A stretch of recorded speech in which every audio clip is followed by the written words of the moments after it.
نحمدہ ونصلی علی رسولہ الکریم اما بعد فاعوذ باللہ من الشیطان الرجیم بسم اللہ الرحمن الرحیم رب اشرح لی صدری ویسر لی امری واحلل عقدۃ من لسانی یفقہوا قولی رب یسر ولا تعسر وتمم بالخیر اللہم فقہنا فی الدین۔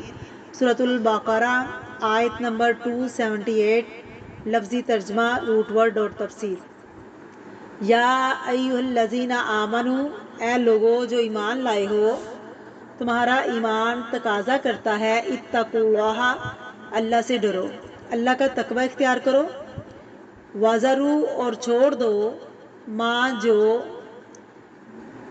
باقی رہتا ہے وہ چھوڑ دو، من الربا، ربا میں سے، یعنی دوسروں کو جو تم نے دینا باقی رہتا ہے وہ وصولیاں باقی ہیں، اب وصول مت کرو۔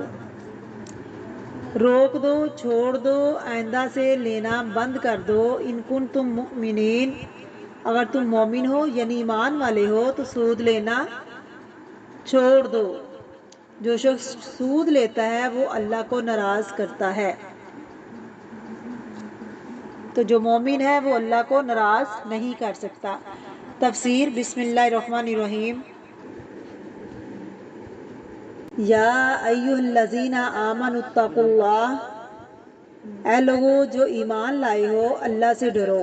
وذروا، اور چھوڑ دو، ما بقی من الربا، جو کچھ ربا میں سے ہے اس کو چھوڑ دو، ربا کا لین دین چھوڑ دو۔ ان کنتم مؤمنین، اگر تم مومن ہو۔ اس لیے ہم دیکھتے ہیں کہ جب یہ آیت نازل ہوئی تو آپ صلی اللہ علیہ وسلم نے سب سے پہلے اپنے خاندان کا سود جو تھا اس کو ختم کیا۔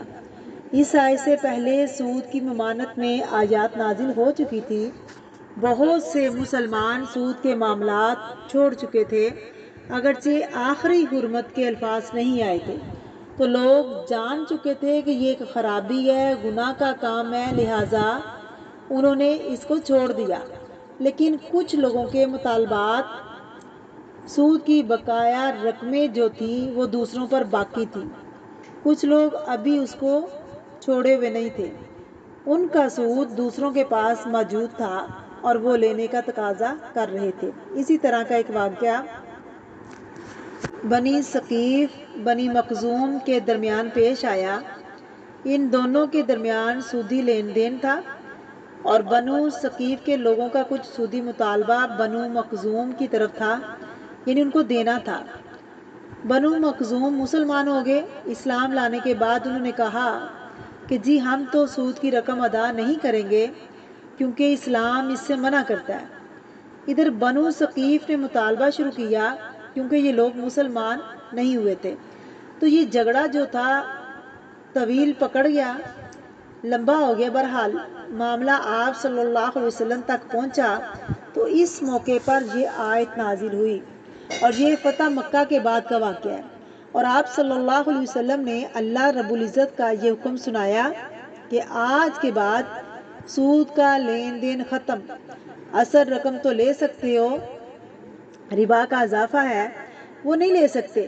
اور پھر حجۃ الوداع کے موقع پر آپ صلی اللہ علیہ وسلم نے سارے ربا کو ختم کر دیا اور فرمایا جاہلیت کے دور میں، اسلام سے پہلے کے دور میں ربا کا جو بھی لین دین تمہارے درمیان تھا آج ختم۔